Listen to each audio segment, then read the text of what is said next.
muy buenos días o buenas tardes o buenas noches. Estamos en una nueva entrevista para Voz Media y esta vez nos acompaña nuestra queridísima amiga Maybor Petit. ¿Cómo estás, Maybor? Muy bien, Karina, un gran saludo para ti y para toda la audiencia. Bueno, ¿por qué la convocamos a Maybor? Porque finalmente y para sorpresa de nadie se ha elegido al nuevo secretario general de la Organización de los Estados Americanos, la famosa OEA. ¿Por qué digo para sorpresa de nadie? Porque había un solo candidato. Así que sabíamos ya quién iba a resultar elegido, es el canciller de Surinam, Albert Randim. Hubo otro candidato, hubo una serie de movimientos muy turbios alrededor de la elección y finalmente ha sido elegido una persona que tiene lazos muy cercanos al Foro de San Pablo, que tiene una visión que va a ser posiblemente muy opuesta a la de el secretario Almagro, que es el secretario saliente, se va a ir en mayo, en unos pocos meses. Maybor, ¿qué nos puedes decir de esta elección, de este movimiento y de este nuevo secretario general? Mira, importante empezar por declarar que había un candidato que había logrado un aumento significativo de apoyo, que era el de Paraguay, pero Exacto.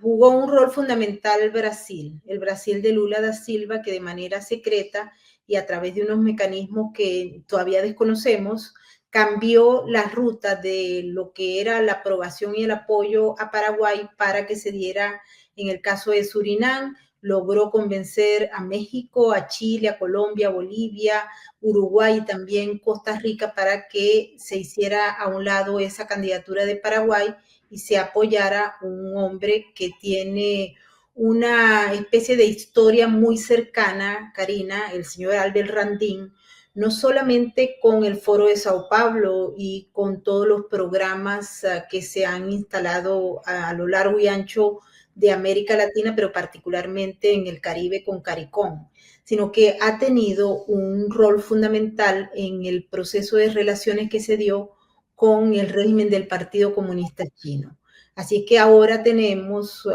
tras el giro que dio Brasil, México y una buena parte de los países de Sudamérica que terminaron haciendo que prácticamente el candidato de Paraguay se retirara y quedara como aclamado, como hoy planteaban en la sesión de la Asamblea de la OEA, pues un candidato pro China, un candidato que va a marcar, de acuerdo a lo que ya se había planteado, un cambio significativo en la agenda de la OEA. Pero hay que aclarar también que en este momento los Estados Unidos, al mando del presidente Donald Trump, habían estado revisando los fondos que se otorgan a la OEA y la efectividad de las políticas y si éstas tenían que ver con los objetivos del gobierno de los Estados Unidos. El resultado es que no, que hay muchos proyectos que se desarrollan dentro de la OEA que no tienen ningún tipo de significación, que no logran ningún objetivo, al menos de los objetivos que se han planteado en la administración Trump, y ellos han decidido reducir los montos de aporte en aproximadamente unos 40 millones, eso es lo que se ha informado, y significaría entonces que nada prácticamente. Se quedan sin el presupuesto y uno escuchaba los discursos del día cuando la gente decía, bueno, estás asumiendo la secretaría con un problema enorme de presupuesto porque Estados Unidos retira los fondos en virtud de otras necesidades que tiene en estos momentos el gobierno y la línea de acción. Cuando uno observa lo que está pasando en la OEA, tampoco puedes dejar de lado el tema de la influencia de China en toda la región de América Latina. Por ejemplo, en el caso de Surinam, este hombre que hoy en día se convierte en el secretario general de la OEA, el señor Randim, fue una pieza clave, por ejemplo, en el marco de todo el desarrollo de la relación China-Surinam. Es un gran defensor de del mantra de la política del Partido Comunista Chino, que es la idea de una sola China, de la unificación. Sí, Estamos hablando de una persona que ha tenido una cantidad de reuniones y de manifestaciones a favor de la dictadura china muy importantes. Déjame, antes de que pasemos, porque me interesa mucho el tema financiación, que vuelve a pasar con Estados Unidos lo mismo que en tantos otros aspectos. Cuando te pones a ver los presupuestos, sobre todo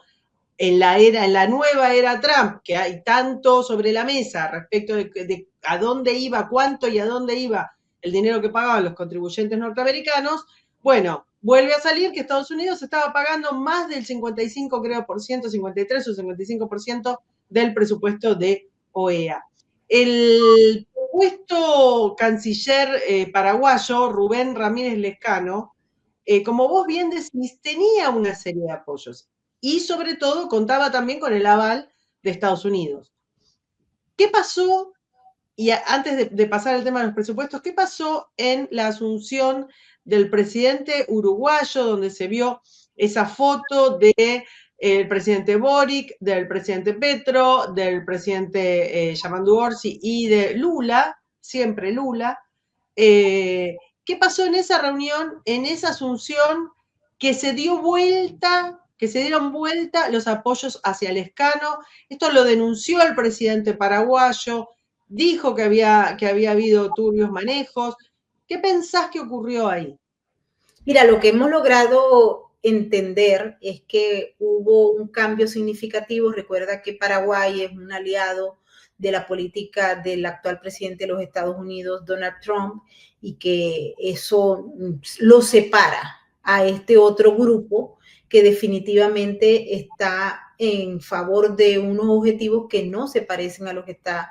persiguiendo el gobierno de Donald Trump, y entre ellos la forma de ver el mundo, los BRICS, que es muy importante este aspecto porque fue discutido cuando Lula da Silva estaba haciendo las gestiones para voltear los votos en contra de Paraguay. El mismo presidente Santi Peña lo planteó en un duro comunicado que señaló, pues retiramos la candidatura, pero a la vez denuncia que hubo una especie de traición por parte de los países que inicialmente habían dicho que lo iban a apoyar, pero en circunstancias que observamos nosotros ya en otro espectro, Karina, vemos que aquí se está juntando, y hoy en los discursos de la OEA pudimos observar todos contra Estados Unidos o contra la política del presidente Donald Trump, porque hay que entender que en los otros países, incluyendo ahora Uruguay, se desarrolla un modelo de sistema que es totalmente diferente a lo que se está planteando, la dependencia también en materia de económica, de infraestructura, etcétera, y lo que se está dando en los cambios significativos de, por ejemplo, la imposición de nuevos aranceles. México está metida dentro de las naciones que apoya a Surinam. Fíjate lo que está pasando en Canadá. Canadá es miembro también de la OEA y dieron un salto significativo, lo que indica que pareciera que hay una construcción de un muro contra las políticas de Donald Trump. Y en materia económica, volviendo al tema de la OEA, que es muy importante lo que hemos estado revisando, porque si bien Estados Unidos era el que entregaba el dinero para el funcionamiento, el mantenimiento del edificio en Washington, D.C., se observan pequeños aportes de otros países que realmente no tenían mucho que ver con América Latina y con los objetivos de la Organización de Estados Americanos. Pero con un pequeño aporte entraron a participar en esa caldera de intereses, y ese fue China. Karina, China en mayo del año 2004 fue aceptada oficialmente como un observador permanente de la OEA, y de ahí en adelante ellos empezaron a dar dinero, pero en muy pocos montos si se compara con el de los Estados Unidos. Y en el 2005, por ejemplo, se creó un fondo de cooperación China-OEA por $1 millón, y ese $1 millón se mantuvo para unos proyectos de desarrollo supuestamente en el ámbito internacional que tampoco coinciden con los intereses de China, pero que se considera que ese pequeño aporte le abría las puertas para entrar directamente en este tipo de organismos multilaterales y adicionalmente a ello le daba espacio para fortalecer su liderazgo. El monto que se utilizó, por ejemplo, en la Cátedra de las Américas, en publicar revistas que supuestamente hablaban de democracia, entrenamientos y becas para que los miembros de la OEA o cualquiera de los países miembros de la OEA quisiera enviar estudiantes a China para aprender el tema de la organización de un buen gobierno, etcétera. En el año 2014, China renovó la ampliación de los fondos y también dijo que iba a ampliar para que estudiantes latinoamericanos y caribeños, entre ellos de Surinam, entraran a las universidades chinas, ¿no? Y lograran la formación en unas áreas que, repito, no coinciden con los modelos de democracia y desarrollo que eventualmente se estaban dando y experimentando en América Latina. Se habló, por ejemplo, de un proyecto para, y te va a parecer gracioso, pero estaba un proyecto para sostener las misiones electorales, para garantizar que se diera el voto. En China no hay elecciones y por ende estas misiones no existen. También se dieron fondos para el desarrollo compartido, para las agendas de género, para el tema de cultura y diplomacia y lo que significaba un mecanismo de cooperación entre los países de la OEA y la República Popular China, ¿no? Cátedra de proyectos de democracia, construcción de paz, el Instituto Interamericano del Niño, es decir, hasta un Museo de las Artes de las Américas, donde China esencialmente no tenía mucho que ofrecer en materia de lo que sería el contenido para afianzar la democracia en América Latina. Pero bueno, se logró que muchos ciudadanos fueran de los que trabajan en la ONU o de los que son miembros de la ONU fueran a estudiar en China y fueran a aprender el modelo del partido único con todo lo que representa un régimen de carácter autoritario donde hay violación de derechos humanos, donde se toma muy poco en cuenta lo que dicen los ciudadanos porque están bajo un control social importante y adicionalmente a ello, pues no sé qué fue lo que aprendieron en materia del manejo de las cuotas sociales, porque, a ver, o la igualdad de género que está metido dentro de los proyectos que está apoyando China en la OEA, comercio, competitividad, desarrollo sostenible, protección del medio ambiente, es decir, un modelo de lo que es la agenda de 2030, la agenda progresista en el marco de un país donde eso no se da, pero que tenía mucha intención e interés de pagarlo para que sí se hiciera en otros países, ¿no? No deja de ser bastante gracioso que todo lo que promueven no se cumple en China. ¿Cómo ves este cambio? Porque lo que vos venís contando de esta progresión, que la hemos visto con esta forma de permear las instituciones que ha tenido el régimen chino a lo largo de las últimas décadas en todo nuestro continente. Pero de alguna manera, no te voy a decir una manera muy fuerte, pero quizás de alguna manera tibia, Almagro había tratado de mantener un equilibrio entre los países de corte izquierdista que conformaban la OEA y su línea de acción o de comunicación con Estados Unidos. A la vez había sido denunciante de unos cuantos, si no de todos, pero de unos cuantos fraudes electorales o irregularidades electorales a lo largo del continente, sobre todo con Bolivia, obviamente con Venezuela, y esto de alguna manera, insisto, porque no es que Almagro había hecho una gestión magnífica, pero de alguna manera había hecho ese pequeño equilibrio. ¿Te parece que Almagro no logró generar una continuidad en su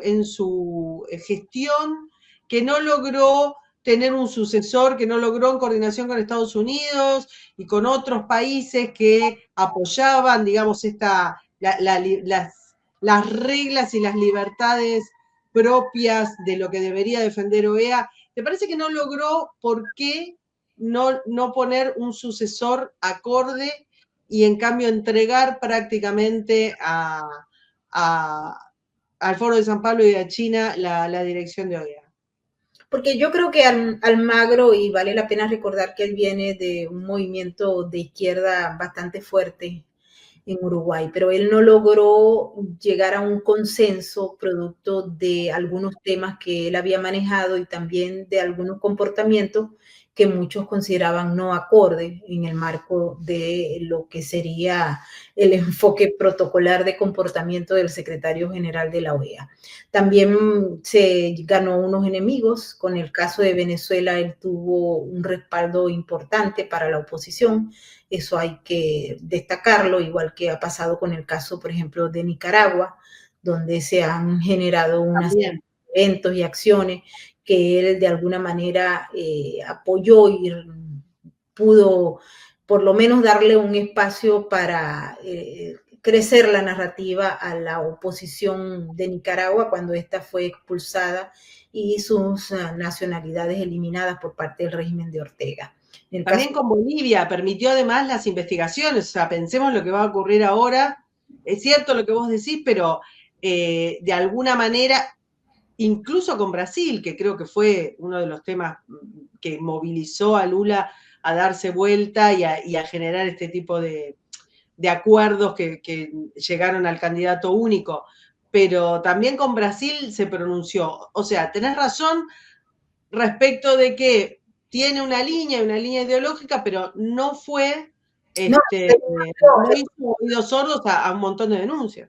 No, claro, él denunció, la OEA es absolutamente ineficaz y esto hay que reconocerlo también, es una especie de espectro que se mueve en base a la burocracia, que por cierto pagan los ciudadanos norteamericanos, y no lograba tener la efectividad que se pensó tendría cuando fue creada. Y luego cuando se fue incrementando el número de países, de socios observadores, etcétera, que condujo a lo que tenemos ahora. En el caso de Venezuela, fíjate que va a ser muy interesante lo que va a ocurrir con el nuevo secretario general, porque él sostuvo hace aproximadamente 2 semanas y media una reunión con el canciller del régimen de Nicolás Maduro.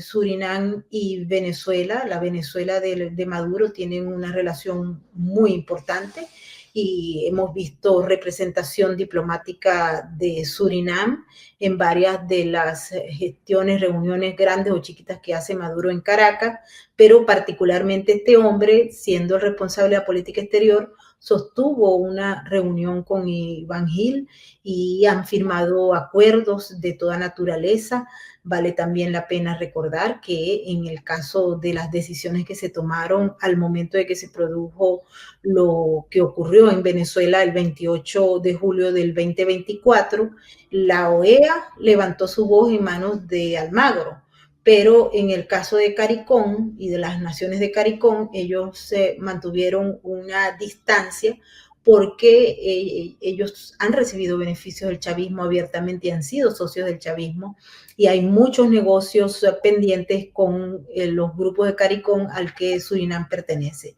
y por ende no levantaron la voz. Venezuela se retiró de manera protocolar de la OEA y esto cuando se produjeron las discusiones y donde Almagro había señalado, y esto no fue en el 2024, sino cuando Maduro se robó las elecciones en el año 2018 y cuando se empezaron a generar todos los cambios a través de este interinato, que bueno, finalmente no fue efectivo, pero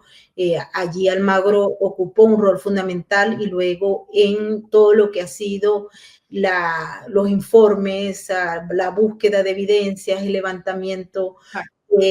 la voz en función de la violación reiterada de derechos humanos en Venezuela, etcétera. Pero todo eso va a cambiar.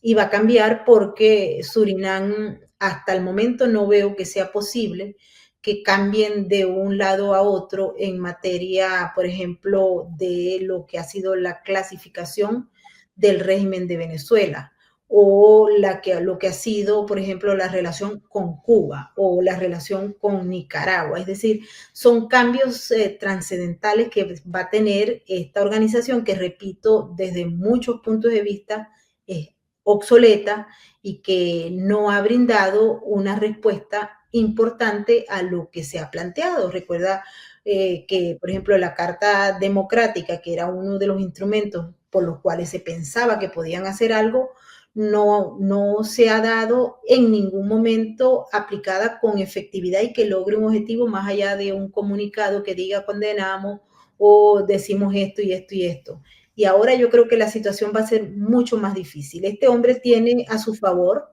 que hubo un consenso final y a él lo han, por lo menos la gente de Perú dijo que había que aclamarlo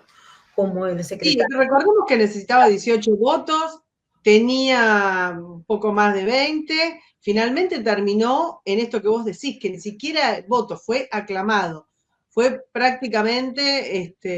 como si estuviéramos hablando de algo de asambleístico muy propio de las organizaciones socialistas, ¿no? Esta cosa de la aclamación, de la forma en la que fue nombrado, es también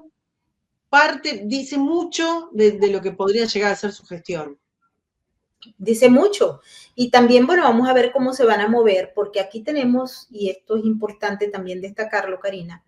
que en función de los recortes que se van a hacer por parte del gobierno de los Estados Unidos para los organismos multilaterales, y repito, la OEA está dentro de esos recortes, ellos van a buscar otros donantes y otros donantes que podrían ser la misma China, que llega de la mano del candidato, hoy en día secretario general de la OEA y representante de Surinam. En estos momentos, de acuerdo al último balance, China entrega apenas $2 millones anuales para la burocracia y estos programas que se hacen desde la OEA. No sé si se hacen o no se hacen, porque en los informes dicen que esos fondos van para esos programas, pero no. Claro, ya sabemos cómo es. Si se hacen o no se hacen, igual que pasa con los de la USAID o los de la NET y otros, ¿no? Que se pone dinero, en el caso de China son 2 millones y nadie sabe exactamente, pero sí yo creo que va a haber una reorientación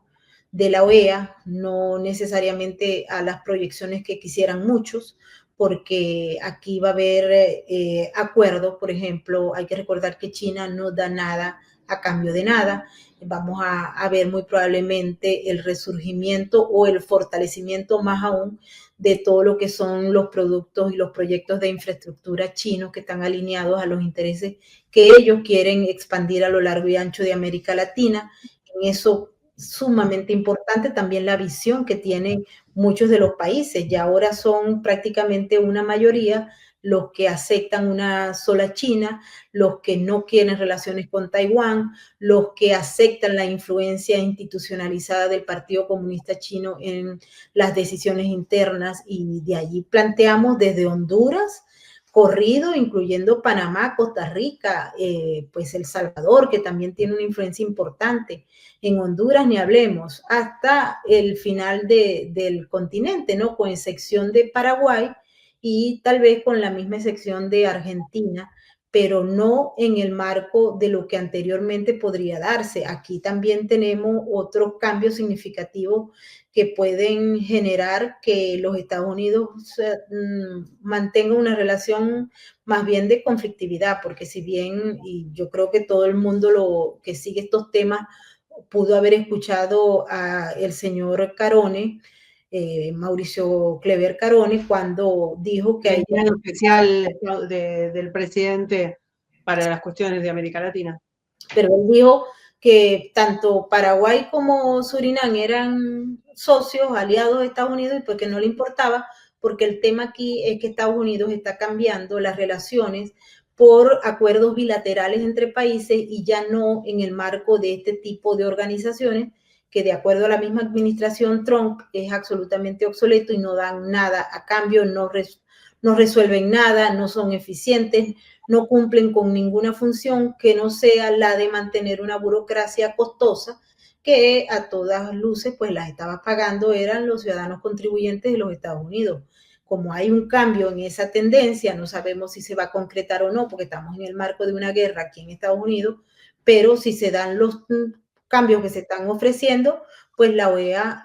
quedaría en manos de otro tipo de donante, porque los Estados Unidos son los que pagan hasta la electricidad en el edificio de la OEA, los movimientos, los tickets de los burócratas. Sí, eso, a ver, hay algo que cuesta un poco pensar. Vos bien estás diciendo, la OEA ha resultado prácticamente un jarrón chino, porque, mira, justo chino, porque no tiene eficiencia, de alguna manera no ha logrado sus objetivos en ningún caso.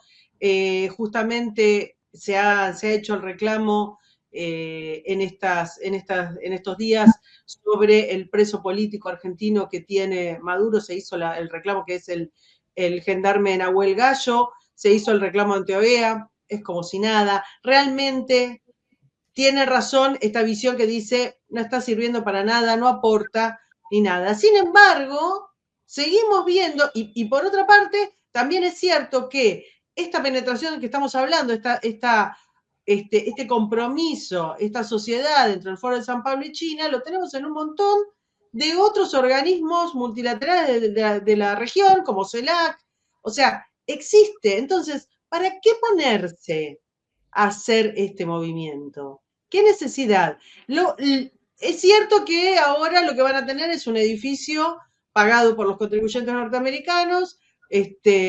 con un títere del Partido Comunista Chino en el medio de DC. Pero más allá de eso, ¿para qué sirve seguir avanzando sobre estos organismos que no representan nada? Pues fíjate que esa es la pregunta que se están haciendo muchos, incluyendo algunos de los que están trabajando en los recortes. Por ejemplo, la ONU. Por ejemplo, ¿cuántos fondos de los ciudadanos norteamericanos se ponen para mantener la burocracia de la ONU? Son millones de millones. No, estamos hablando muchísimo más. Muchísimo más. Tenés otros un montón de organismos que funcionan así, cuyos presupuestos hacia adentro no tenemos idea de qué es lo que están pagando, si es que están pagando aquello que incluso dicen que es, que ya parece bastante inútil. Digo por OEA específicamente porque carece de sentido. Claro que carece de sentido porque cuando se hace un análisis sobre la efectividad, resulta que es efectivo para los burócratas que viven, los que viajan en aviones en tickets de primera clase por aquí por allá, pero son montos que ofrecen los ciudadanos contribuyentes de los Estados Unidos. El 53% del presupuesto de la OEA lo cubren los ciudadanos contribuyentes de los Estados Unidos. Ahora vamos a plantear esto en otro ensayo para que tengamos otras opciones de análisis, Karina. Por ejemplo, tomando en cuenta lo que ocurrió hoy en la OEA, los discursos que realmente preocupan porque te das un claro reflejo de que hay un consenso del progresismo en contra de las políticas de los Estados Unidos y hay un desprecio profundo por el gobierno de los Estados Unidos, que es el que te mantiene y el que te paga para que tengas electricidad, computadora y que puedas moverte. Entonces, allí va a haber algo. O los Estados Unidos ven esto, cuando se observa en conjunto, como una posibilidad de decir, ok, yo te sigo pagando los salarios, pero te bloqueo todo lo que vayas a hacer en la OEA en contra de o a favor de China. ¿Podrá hacer eso los Estados Unidos? Porque es un mecanismo también de contrapartida, de hacer un trabajo para ir en contra y meter una acción que nosotros consideramos activa. Pero en el fondo yo no sé si esta técnica que suele usarse en algunos casos puede aplicarse en este momento, porque para ello los Estados Unidos puede condicionar, ok, sigue funcionando, yo te doy los 53 millones, el 53% del presupuesto, tú sigues funcionando, pero me paras todas las medidas que vayan a tomarse contra Estados Unidos o, por ejemplo, contra o a favor de China, que van a ser casi todas, obviamente, o a favor de los... Sería, la verdad me resulta muy difícil, imposible. Claro, a favor, por ejemplo, de los BRICS, que el presidente Donald Trump ha dicho que los BRICS o el objetivo que ellos se planteaban no lo lograron, pero ahí andan y ellos van a estar reunidos prontamente allá en Brasil, precisamente, ¿no? Y Brasil es uno de los socios fundamentales de los BRICS y que impulsa toda la parte de opciones, perspectivas, narrativas, etcétera, en América del Sur. Entonces, no tendría ningún sentido para los Estados Unidos seguir lidiando con todo esto, tomando en cuenta que el mismo foro, la misma esencia de la OEA es absolutamente irrelevante y que el mismo presidente de los Estados Unidos ha dicho que va a priorizar todo lo que es el área del bilateralismo y que todo aquello que favorezca a Estados Unidos en la política de América primero, y que no tendría ningún sentido entrar en una agenda de confrontación con todos estos países que a todas luces no solamente no están de acuerdo con la política de Trump, sino que sienten una absoluta antipatía por el presidente y por todos los funcionarios, incluyendo, por supuesto, al secretario de Estado, Marco Rubio. Y si no, pues basta ver las declaraciones de los hondureños o los mexicanos, o bueno, estoy hablando no de los mexicanos del pueblo o los hondureños del pueblo, sino la élite política, el gobierno, al igual que, por ejemplo, Panamá o Costa Rica, cualquier otro país. O Colombia o Brasil, o sea, estamos hablando de gobiernos, haces bien en separar, digamos, a lo que es la gente a pie de sus gobiernos, pero sin ir más lejos, estamos hablando de elecciones que se tuvieron muy recientemente, el caso de Uruguay, y son muy contrarios a los Estados Unidos en general y al gobierno de los Estados Unidos en particular en este momento. Tienes razón. Sinceramente, es muy difícil tratar de entender todos los movimientos, por qué se enquistaron tanto en contra de Trump sabiendo que dependían de su presupuesto y qué es lo que va a hacer Trump. ¿Crees que les va a sacar estás convencida de que les va a sacar el presupuesto o que va a tratar de presionar un poco más para ir cerrando? Aparentemente, de acuerdo a las últimas declaraciones, ellos tienen previsto el recorte importante de los fondos, no solamente para la OEA, sino para todos los organismos multilaterales y para todos aquellos países que reciben ayuda por diversos programas de ayuda externa, como la USAID, la ANET, la AFI, los proyectos y programas que maneja el mismo Congreso de los Estados Unidos, etcétera. Es decir, hay un cambio en todo lo que es la parte del tablero geopolítico regional, y Estados Unidos no está identificado con los proyectos que se dan y por ende está revisando cada dólar que va a ser usado en ayuda extranjera o en este tipo de organismos multilaterales. Cuando se observa el panorama y si hay una coherencia narrativa y no una ambivalencia de discurso, pues sin duda alguna pareciera que va a haber un recorte importante de los fondos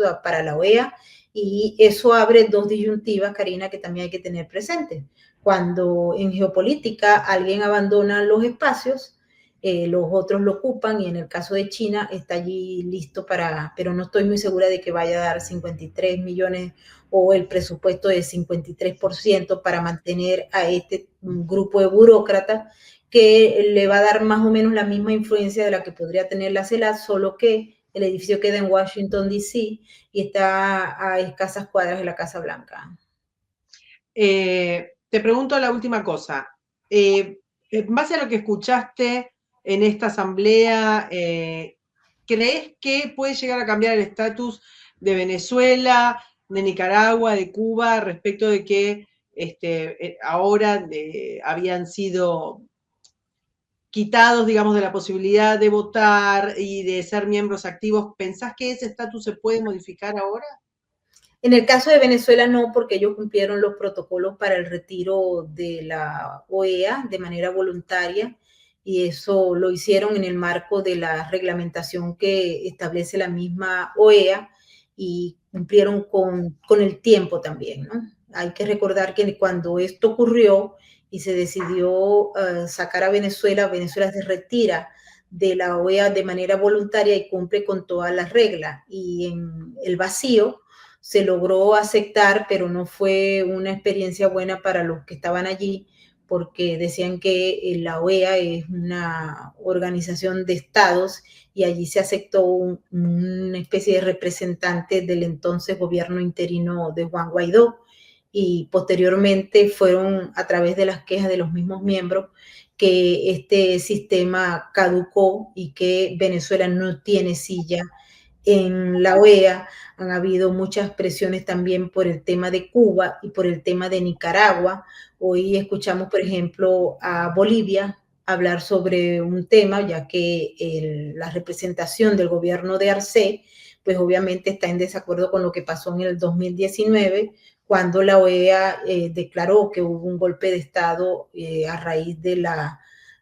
fue un fraude electoral y el gobierno de la época decía que era un golpe de Estado en contra del gobierno y la OEA, pues los informes lo declaran, ganó la opción en contra de Evo Morales y luego Evo Morales decidió no aceptar la regla y meterse en el juego narrativo del golpe de Estado. Esto fue un reclamo del día de hoy contra el Magro y así muchos otros, ¿no? En el caso de Cuba, bueno, pues ahí sí hay que una lista bien grande y amplia. Lo que sí te puedo decir es que luego de los discursos, pareciera que a Surinam le va a costar, por ejemplo, en el caso de Perú, que también hizo mención de ello, o en el caso de Colombia no creo que haya problema, puesto que ahora Gustavo Petro es muy cercano a Maduro, hasta van a abrir una zona económica especial, pero en el caso de muchos otros países creo que hay todavía alguna resistencia a que Maduro vuelva, pero lo más importante de todo esto es que Maduro ha dicho que no le interesa volver, porque eso ya se murió, eso no tiene vida para él, y ellos están impulsando otro tipo de organizaciones como la CELAC, como CARICOM, como el ALBA y otras organizaciones que apoyan los conceptos que mueven al régimen y que están alineados también al llamado Foro de Sao Paulo y al Grupo de Puebla. Exactamente. Maybor, yo te agradezco mucho haber compartido con nosotros toda esta información, estos minutos que nos brindaste. Seguimos en contacto y a todos ustedes nos vemos en la próxima. Hasta luego.